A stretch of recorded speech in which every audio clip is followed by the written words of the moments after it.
Bendiga a esta iglesia virtual, que el Señor le bendiga. Voy a compartir un verso bíblico en Zacarías capítulo 10, verso 1 al 2.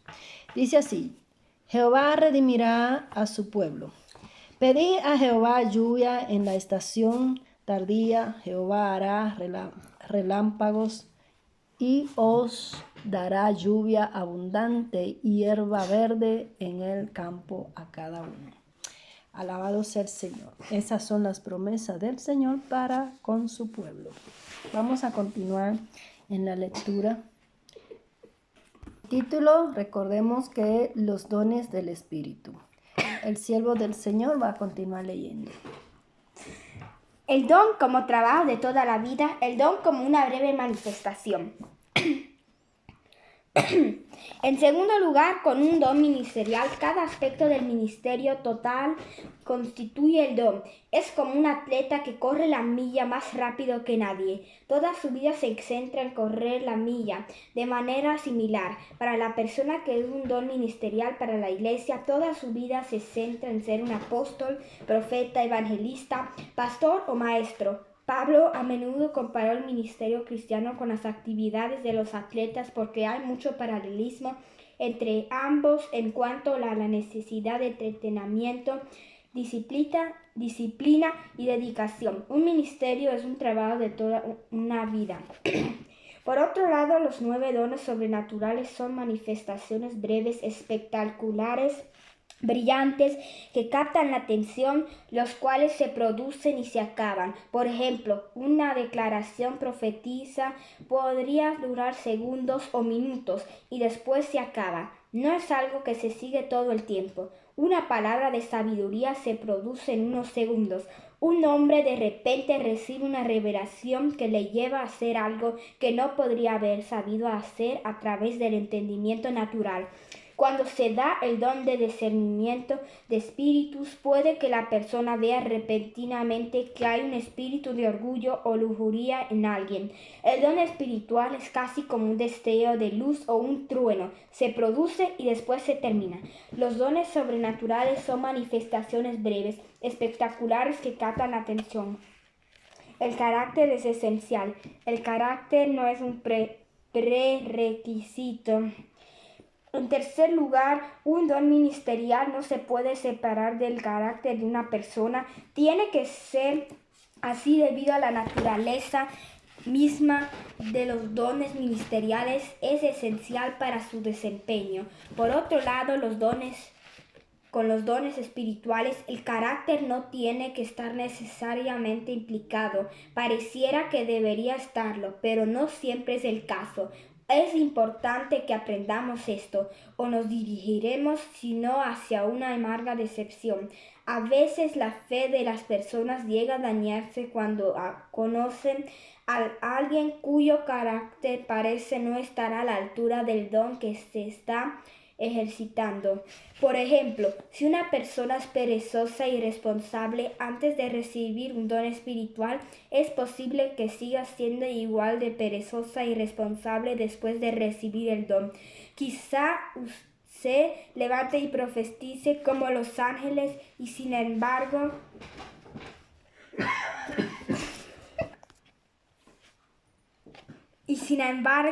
hace que usted siga esperándole en cada cita que viene.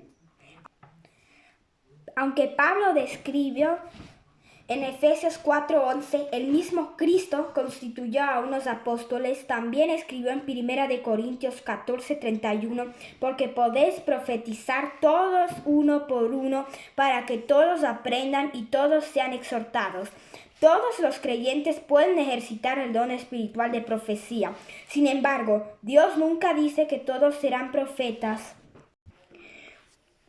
Profetizar, sin embargo, Dios nunca dice que todos serán profetas. Profetizar en sí mismo no da a la persona al ministerio de un profeta ni tampoco el carácter que necesariamente se corresponde con un don, poco el carácter que necesariamente se corresponde con un don ministerial. Sin embargo, si usted recibe un don sobrenatural, si aumenta su responsabilidad y una persona responsable se comportará de tal forma que el don acompañe al resto de lo que hace. Lo que encontramos es que no todo el que recibe un don asume esa responsabilidad o es lo suficientemente maduro en este sentido. Recibir un don sobrenatural aumenta su responsabilidad. Para que podamos entender mejor este concepto, los dones del Espíritu Santo son como regalos en una mesa.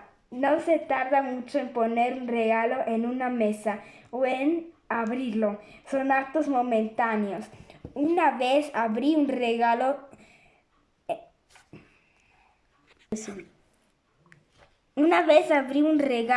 y vi que había recibido un limpiador de zapatos eléctrico, pero no me hizo ser otra persona distinta a la que era antes de recibir ese regalo. No cambió ningún aspecto de mi carácter. Por favor, no me malentienda. Sin duda no es mi propósito menospreciar los dones. Mi propósito es solo destacar las diferencias entre las diversas formas mediante las cuales actúan la gracia de Dios, su favor gratuito y merecido y el Espíritu Santo, así como sus parámetros. Si pensamos que solamente ejercitar un don espiritual nos hace ser espirituales, deberíamos acordarnos entonces de la burra de Balaam. Esto nos hará poner de nuevo los pies en la tierra. Dios hizo que una burra hablase al profeta porque el profeta no escuchaba a Dios. Véase Números 22, del 22 al 40. La lección se puede resumir de esta forma. Si usted fuese un burro antes de profetizar, ¿sabe lo que será después de hacerlo? Los dones espirituales por sí solos no cambian la naturaleza o el carácter. Dios puede usar un burro como último.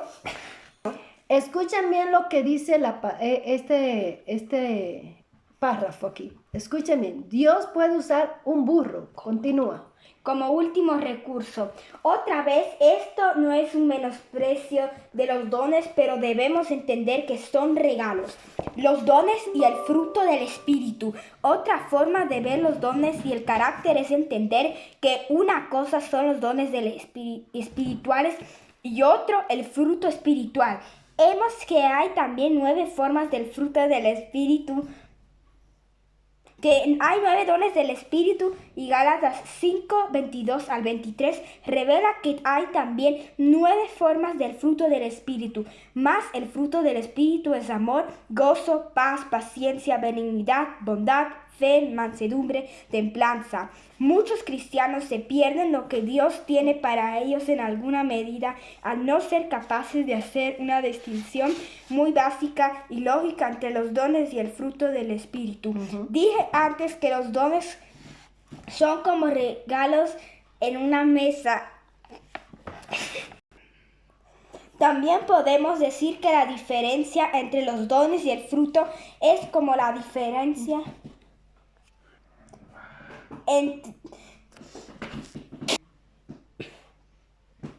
Continúa. Entre la decoración de una mesa y el fruto en un árbol frutal.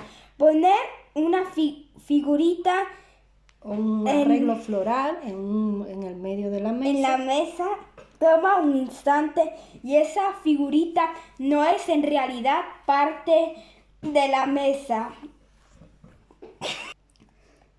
Sin embargo, no se puede poner una manzana en un manzano. Es necesario un proceso de cultivo, crecimiento y maduración. Se sabe que será necesario un largo periodo de tiempo hasta que sea manzano de manzanas que se puedan comer. De forma similar, hay un proceso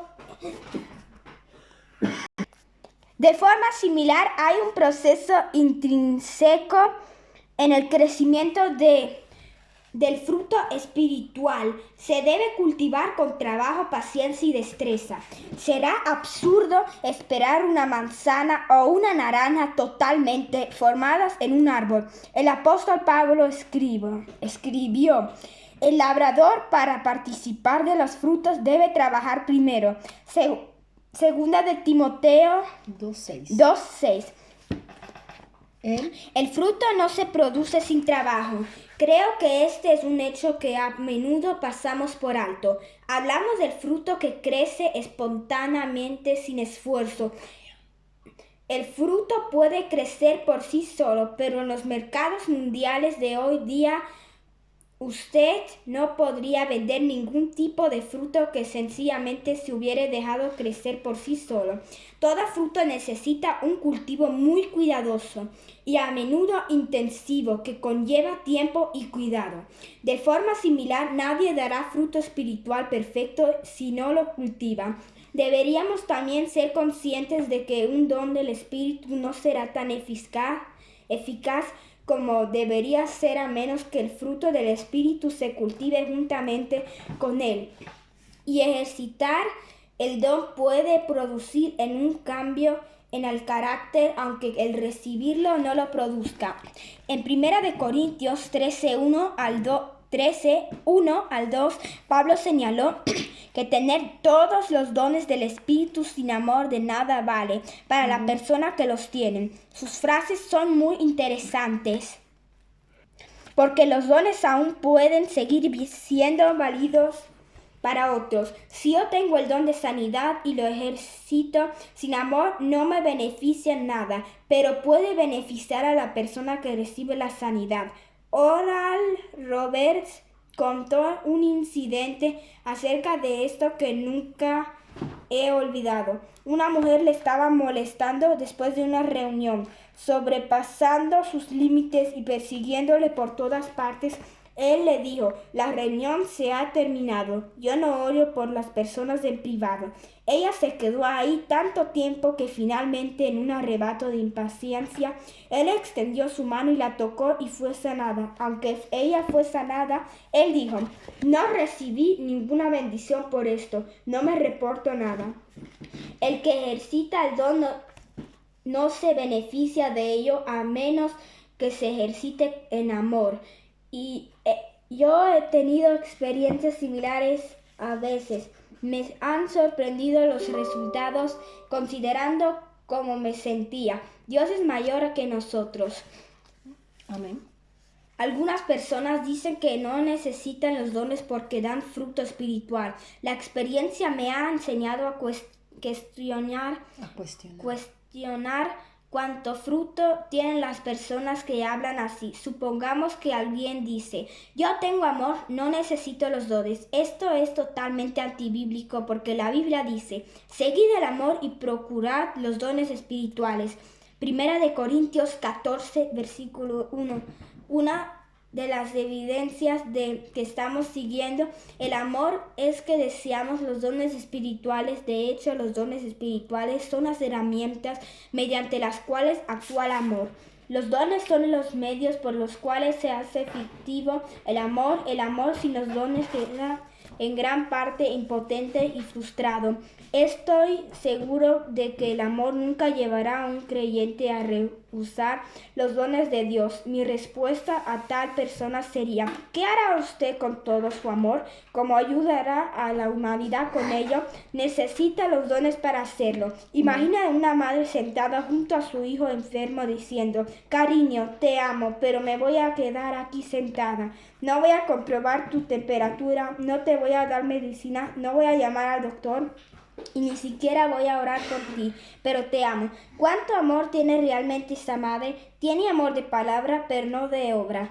Una de las evidencias de que estamos siguiendo el amor es nuestro deseo de dones espirituales. Otra vez, uno de los medios principales mediante los cuales el amor es capaz de actuar es usando los dones del Espíritu Santo. Por ejemplo, si queremos edificar la iglesia porque amamos la iglesia, entonces desearemos el don que más edifique la iglesia, que es la profecía.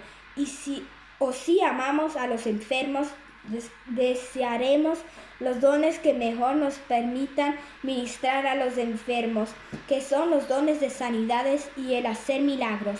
El amor bíblico es siempre muy práctico, no se sienta por ahí usando frases bonitas, sino que hace algo.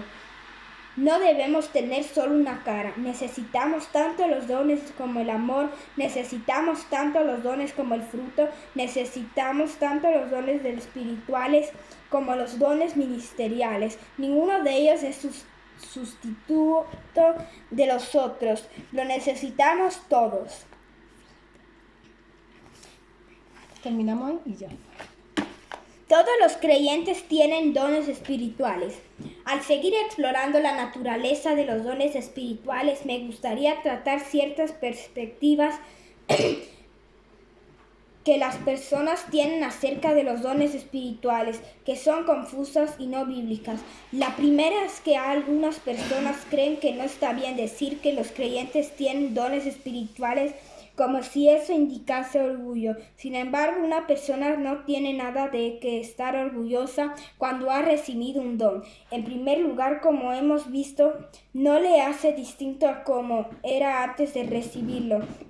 En segundo lugar, no tiene nada que le haga distinto a otra persona salvo el don, y no es algo que proviniera de él o que consiguió. Una persona puede tener un don y estar agradecida por ello sin sentirse orgullosa al respecto. Segundo, algunas personas no creen que las creyentes deban decir, por ejemplo, yo tengo un don de sanidad. Creen que si alguien es sanado, la persona que ha sido sanada fue el que recibió el don. O si se manifiesta la profecía, creen que el receptor obtuvo el don. Esta perspectiva puede provocar confusión en las personas y quiero destacar que realmente esto no es bíblico. Si Dios nos da a usted o a mí un don, tenemos la obligación de confesar que Él nos lo ha dado. Aleluya. Bueno, amados hermanos, aquí escucharon. Hay gente que no le gusta escuchar a uno, porque yo tengo algunos dones que el Señor me ha entregado, pero es cierto que hay personas que Dios le entrega dones y no son responsables. No son responsables y no son disciplinados tampoco. Yo personalmente, cuando recibo un don, sé la responsabilidad. Ejemplo, si Dios te entrega un nuevo don o tú le pediste un don, no es para beneficiarse usted, sino para usarlo para que la iglesia pues también se beneficie en el sentido de que si hay enfermo, que si hay personas que necesitan el don de sanidad o de milagro, bueno, pues se beneficia a la iglesia y usted tiene que decir los dones que el Señor le ha entregado para glorificar el nombre del Señor. No se lo va a quedar usted. Usted no lo va a usar para usted mismo, aunque lo use. A veces yo he usado de los dones, yo he orado por personas que Dios la ha sanado, pero a veces yo he orado por mí en ciertas circunstancias y no he recibido yo misma la sanidad. ¿Ustedes me entienden? Porque la gente dice, bueno, pero tiene el don de sanidad y de milagro, ¿y por qué no ora por él mismo, por ella misma? Porque el Señor es el que decide lo que quiere hacer, con quien quiere hacerlo. Ejemplo, el don de resucitar al muerto. Eso es un don. Entonces, mis hermanos, aquí podemos ver también que es muy importante confesar lo que el Señor le ha entregado. Para mí personalmente, cuando Dios me entrega un don, yo sé la responsabilidad que es eso. Eso no es como alguien que si te entregan, como dice el pastor, que no te cambia, no. A mí personalmente me pone, siento que tengo que tener una responsabilidad para usar ese don que el Señor ha depositado en mí, haciendo lo que Él quiere que haga. No puedo usarlo a la hora que yo quiera, cuando a otro le dé la voluntad, no. Siempre con esa responsabilidad y claro, usarlo para cuando Dios le mande a usarlo. Así que hermanos, no te cambia, no te hace otra persona, al contrario, te tienes que volver más responsable. Yo personalmente lo digo. Pero muchos no le dan importancia a los dones. Yo creo que cuando Dios te entrega un don, tú debes de ser responsable cómo usa ese don. Así que hay muchas personas que son sin respeto, son personas sin disciplina, son personas que, un ejemplo, Dios lo llama como profeta y no salen de un grupo de personas. Se ve en la Biblia que los profetas no andaban metidos entre ese mullicio de amistad, ese montón de amigos. Siempre estaban retirados, orando, haciendo la voluntad de Dios. Pero muchos profetas lo que van buscando es fama. Yo soy profeta. Yo creo que profeta. Pero profeta ¿de qué? Del camino, de estar metido entre mesa y mesa, como yo le digo, comida y comida. No, el profeta del Señor no anda así. Se aparta y sale de tiempo en tiempo a entregar los mensajes. Así que, amados hermanos, espero que esta enseñanza le ayude para bien y que sea responsable cuando el Señor le entregue, sea el don de orar, sea el don el don de milagro, el don de sanidad o lo que sea de los dones que Dios le entregue. Y sepa que es una responsabilidad cada don que Dios te entrega. No es para tú usarlo a tu gusto y no es para tú ser irresponsable con lo que Dios te ha entregado. Así que Dios le bendiga, amados hermanos, y que pasen una feliz tarde.